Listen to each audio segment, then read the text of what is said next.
It's Okay. been one of those cases that it's like, it's mind blowing. Well, let me introduce myself, and then I'll have you introduce yourself, and then we'll go from there. How's that? Okay. So I'm Cynthia. I am not an attorney or a social worker, but I'm a mom whose children were kidnapped illegally by Child Protective Services. After 2 years of fighting, I did get my children back. Now I have this platform to allow parents to come on and share their CPS horror story. So go ahead and introduce yourself. Tell me where you're from and about your children. Remember, no names. My name is Patricia Moroz. I live currently in Eureka, California, but my case is in Weaverville, California, Trinity County. My son and my daughter were both taken by CPS. My daughter first, and it all started back in 2018.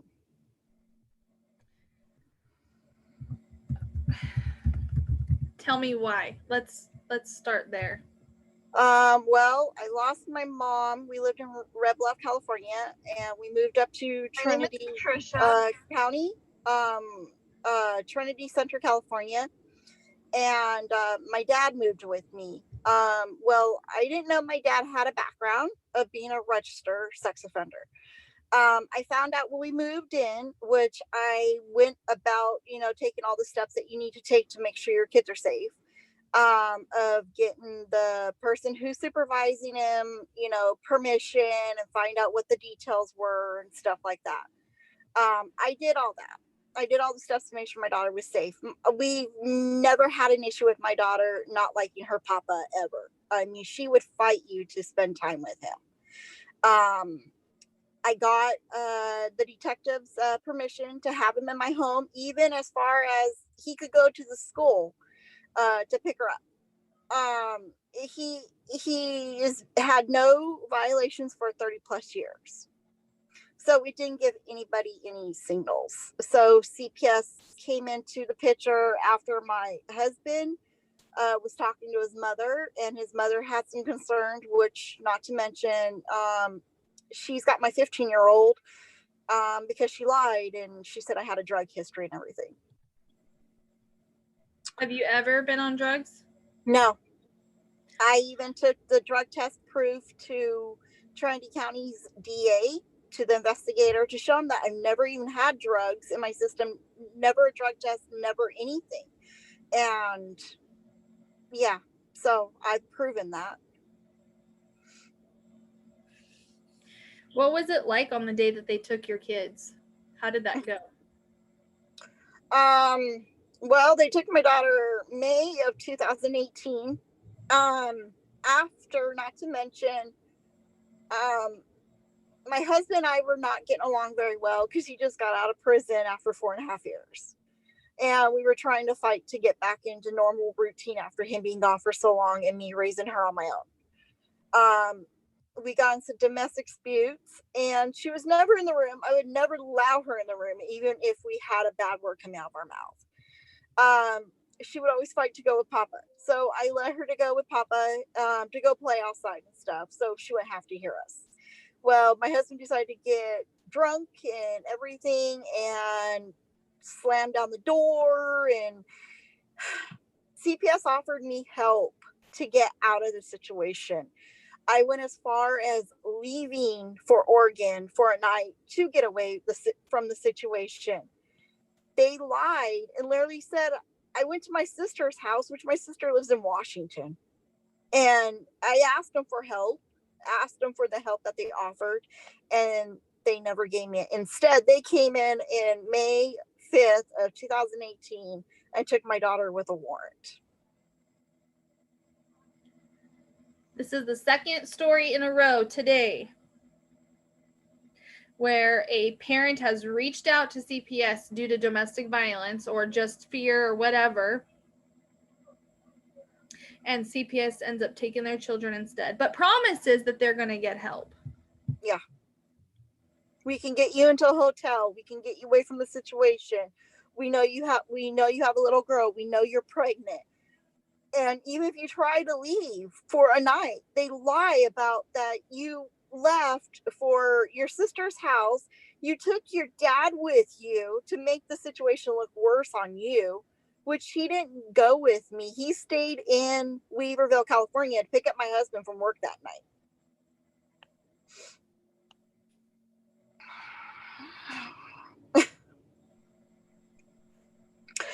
And then they took her with a warrant that actually had an attachment to it that said that the judge was not in town. Thank you for being available from out of town.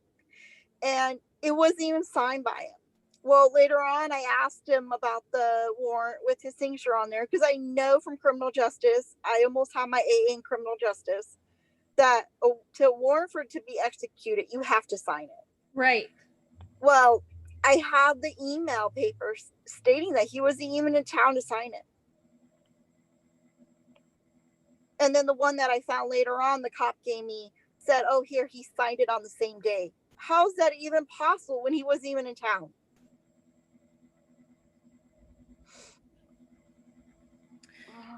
Sounds like you have a lawsuit. Yeah.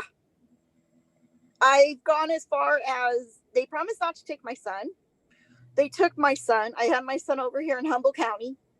As soon as my mother-in-law heard, because my mother-in-law got my daughter, she was supposed to have her. Well, she got so sick and tired dealing with me that she literally tried to put a restraining order out on me, made me lose my job, everything. And they came over here from Trinity County with a warrant for my son to take him out of the same disposal, same circumstances, which he was not in, as my daughter. And so they took my son too. I have so much perjury in my reports. They have gone as far as saying I have a drug history.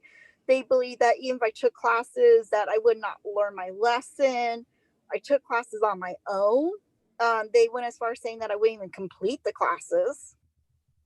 I have a counselor that I've had since the very beginning of 2018 in May. Jill, she said that she would back me up, and she was backing me up this whole time. I had been in counseling with her weekly. She testified in court. I went as far as asking to fire my lawyer, change a venue, anything to get my case out of that county, because I knew it wouldn't go my way. And the judge just kept turning me down.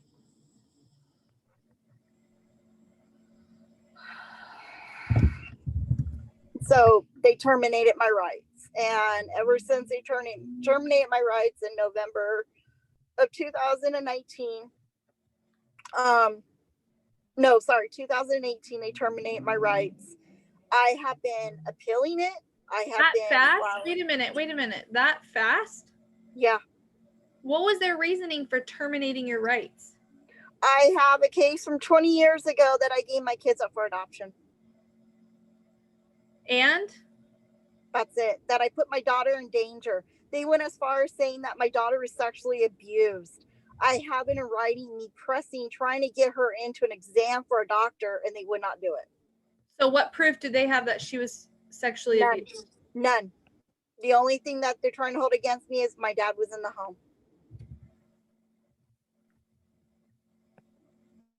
This stuff makes me so angry. It causes like severe chest pain. Mm-hmm. They went as far as saying that she was sexually abused. So that's on my CPS index now. That you sexually abused her?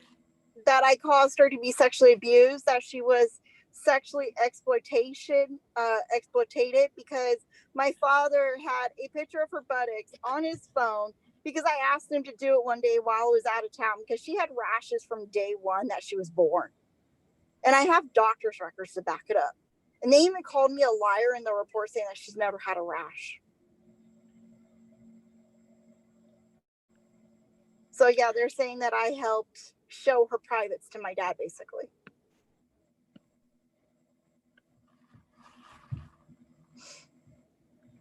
So I've been fighting this. I've been appealing this. And now I just find out that my kids were a finalized adoption in October of 2020.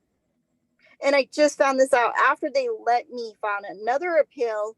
And now I just filed another petition, and they said that I could not file it because they did not have an open case to file it to.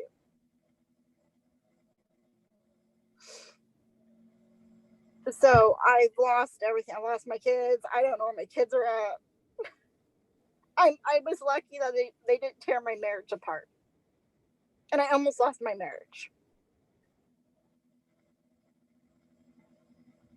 They've got a warrant for my dad in the DA's office right now, and they will not.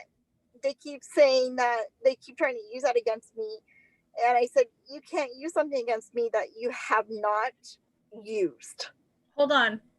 You're still married to the man you were trying to get away from? Yeah, because he quit drinking. He went to counseling. Mm-hmm. He quit talking to his mother. His mother was totally putting gasoline to the fire. He's quit everything that it was causing the problem. I'm proud of you guys. I'm really proud of you guys. They went as far as trying to have him divorce me. Oh, to get a restraining order against me. Yep, I know. Now, in my situation, my husband did not want to work towards any of that. So we did get divorced, but it was forced, like, also. So I understand what you're saying, but I totally respect the fact that you guys worked out your marriage. That is my beliefs. We've been married 20 years, almost 20 years. And I told him when he got the restraining order against me that they wanted to do this to us. They wanted us to split up. Did they make either of you promises that if you do these things, you'll get the kids? Yeah, they told my husband the night that my daughter was taken that if he got away from me and got a hotel room, that they would deliver my daughter to him. They never did. He did it? Yeah, he got a hotel room and everything. He didn't come home that night, no nothing, because they said they would give him Ayla. Yeah, sorry. Yeah, my daughter.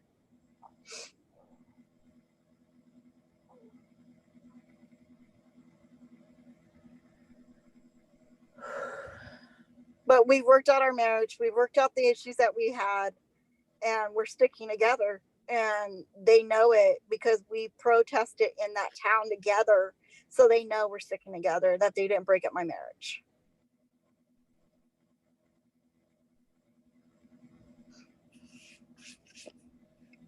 And like he said, you know, it's not, it wasn't even a reason to be divorced. There was no reason to even have a restraining order.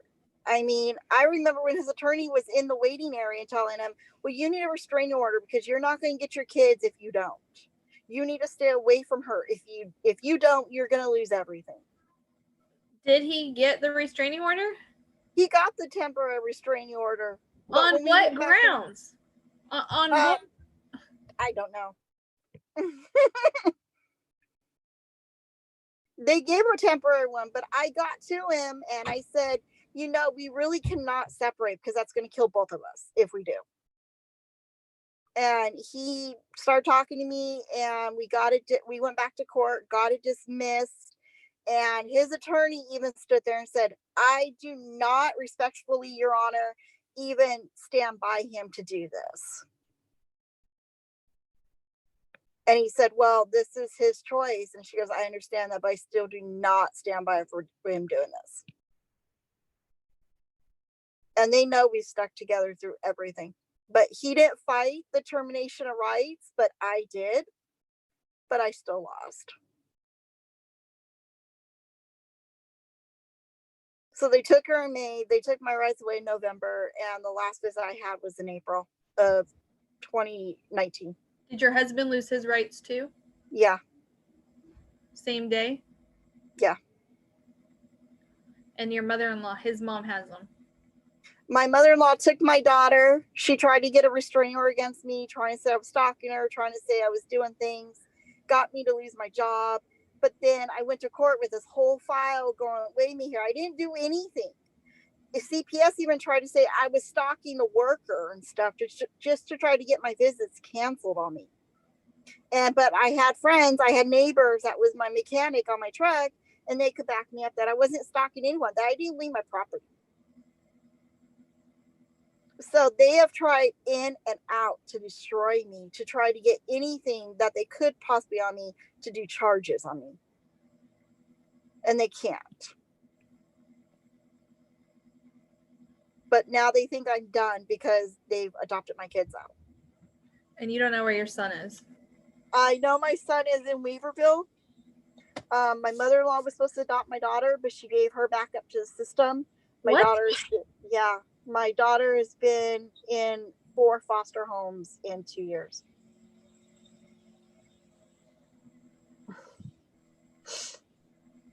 My mother-in-law literally said that she was not going to keep my daughter because she couldn't deal with me, because she couldn't get a restraining order on me. So she gave her back up. I've gone through hell with these people. My 4 kids that I gave up for adoption I have a perfect relationship with them now. Did they give you a case plan or anything? Because it's crazy to me how fast they closed it out and terminated your rights. No, from day one, the worker I had was the head of Head Start, and my daughter was supposed to go into Head Start before this all went down. Well, they were opening up too late, so I got the elementary school to approve her go to their school, and I pulled her out of Head Start. Well, I made them lose money. Well, that worker went to CPS, became a worker, and she found out that I had a case, and she requested my case. So it was a personal vendetta against me from day one. She said from day one, I am not giving your kids back. Is that not conflict of interest right there? It is. And I went to the director and her supervisor, and they still would not give me a new worker because they didn't see a reason why to.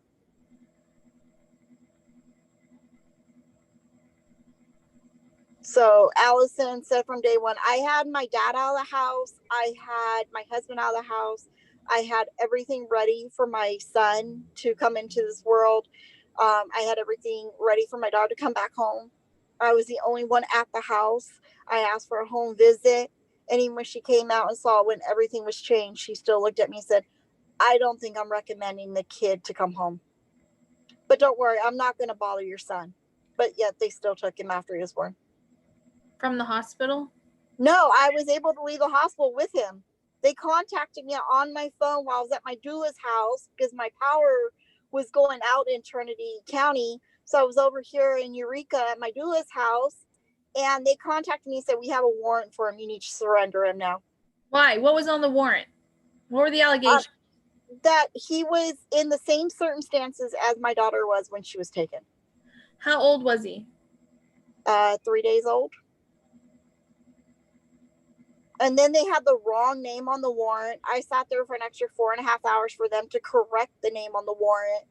And they still had me surrender him after even it was corrected. I breastfed him through 6 months worth of visits. Even when my visits went down to once a week or once every 2 weeks or even down to the once a month, I still tried to breastfeed my son. And they would not give him my milk either every time I delivered it. So, say hi. Hi. Hi. Watching Teen Titans Go right now. No. Remember that show that I was Teddy, watching no. in the office? That's the show that I'm watching. Oh, boy. Okay. It's okay. Hi. Hi. So, man, I'm so frustrated for you. I know, and I tried to find pro bono attorneys to help me. They railroaded me, very, very quickly. And I've upheld the case since November of 2019. 2018 actually, all by myself. Just doing research and talking to people. And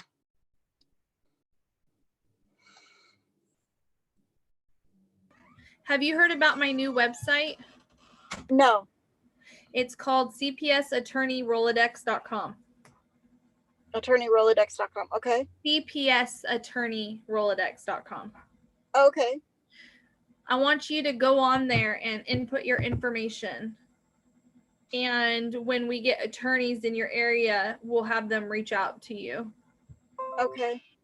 I was trying to hold my case up to the 3-year mark, because in California, you can get your rights back and get your children if they haven't been adopted out. But it's just like they went underneath the radar at me and just adopted them out. Okay, well, input your information, number one. And then also on Saturday, I want you to call our radio show. And I want you to talk to Attorney Vince Davis, because he's in California. Mm-hmm. And I want to hear what he has to say about your case. Okay. Maybe he can help. Maybe you have a lawsuit. I don't know. People keep saying I have a case, I have a lawsuit, but I can't find anybody to help me. What I've heard many, many, many times is it's very hard to prove a lawsuit against social workers because they have immunity. Yeah. Well, right now I have a perjury report in the DA's office in Trinity County, but now the investigator keeps sitting there and go, we're investigating it. But the DA that was investigating it died in a car wreck last year. And after that, they just said, oh, we're investigating it, but they won't help me no further. So I've got everything written down black and white. I mean, I've got perjury beyond perjury beyond perjury. Well, I want you to call on Saturday to our radio show. Okay. I'm gonna say the number on here, but you don't have to write it down. You can message the page and my assistant will give it to you. But for anybody else who wants to call in this Saturday, I believe it'll be in the evening with all the games and stuff that go on. They change our times out, but the phone number is 1-800-222. Hold on. Let me get it. I think it's...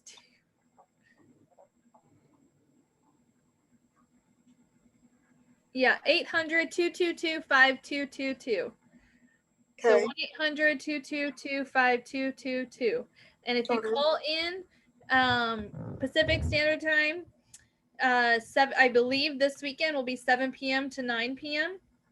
We'll take your story and he'll give you some direction. And a lot of times he helps with the cases. So I want to know what he has to say about your case.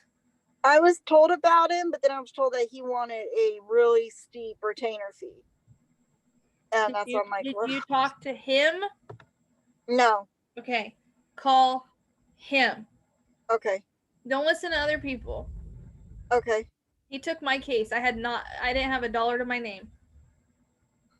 Okay, yeah. I'm not saying that he'll take everybody's case pro bono. I'm just saying you seem to have all the proof. Let's see what he has to say about it. If there's something that can be done. Yeah, because I have all the messages to the worker in writing. I have the response in their letter stating that they were not going to drug test me because they were not offering me services. So they didn't care if I had a drug history or not, or proof or not. And then everything I tell the investigator, he's all, well, that's he says, she says now. It's all hearsay now. I'm like, I just don't get it. So let me ask you, what advice would you give to people listening right now? Do not move to Trinity County with children. It's everywhere. It's not just in California. It's not just that county. It's across the world. Yeah. I looked up the list in California, though. They are in the top numbers of taking children in Trinity County. I pre-warned everyone around that I've heard that is planning even moving their children, that they don't need to be moving their children. I mean, I've had an officer threaten me before I moved from there to shut my mouth or they were going to take me out. Yeah, it's everywhere. It's horrible. The DA that was going to help me, she's dead. All of a sudden, she's dead. She dies the day after our meeting at the district attorney's office with all my paperwork. She died in a car accident. All of a sudden, she's dead. the officer, Mark Potts, who was going to help me, he wrote the perjury report that got turned into the district attorney's office. All of a sudden, he got an early retirement date. So everyone who has helped me is dead or retired.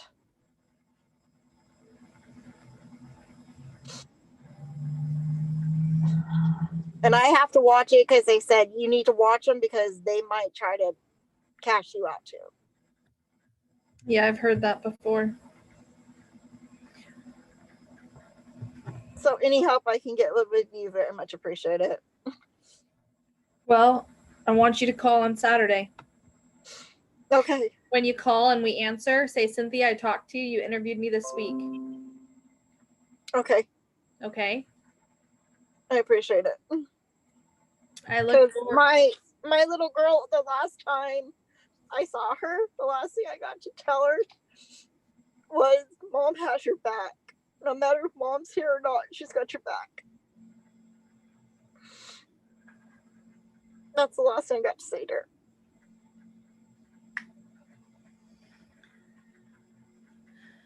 You're not done fighting. I know I'm not, and I'm just running up against dead ends, and I just keep doing my research, and I keep pressing, and I'm so thankful, though. My husband has my back. He works full time, and even if I say, well, we got to get a rental car, we're leaving for LA, that's it. He's like, okay, what days do I need to take off? He's got my back early.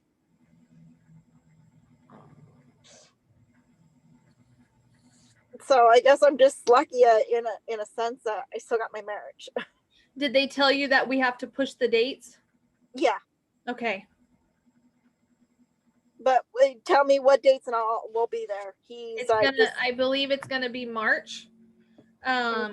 The reason, well, it does have to do with the pandemic, but the other reason is also because we found out that this show can be picked up by higher than we thought, like as in all of the main channels, not just like Netflix or something.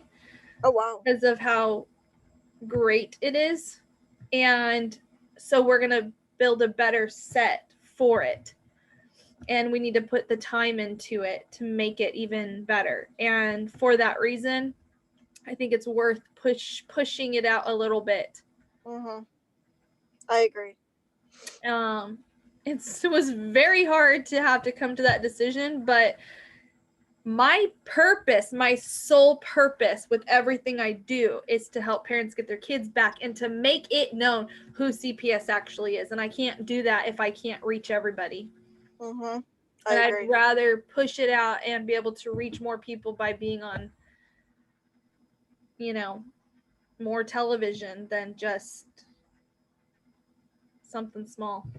Well, whatever shows I got to go on, no matter what I got to do, I know I have my husband's support. So that's amazing. We're going to bring it. Good. I look forward to meeting you in person. I can't wait. And again, I want to hear your voice on Saturday. Okay. So get the information from my assistant on the page that you've been messaging. Mm-hmm. It's not me. It's my assistant. Okay. And let's set you up on Saturday for a phone call also. Okay. All right. Thank you so much. I appreciate it. You're welcome. And then I look forward to meeting you again in person. And, it'll be an hour-long segment. So we're going to go into your story in a lot of detail. Okay. All right. That'd be great. All right. Thank you so much. Hey, stick in there, Oh, I am. Good. I am. The last thing I told the worker was, you will take my kids over my dead body. Good. And I'm stuck to it. Good. I look forward to meeting you. Okay, me too. Thank you so much. Appreciate it. You're welcome. Have a good day. Bye. Bye.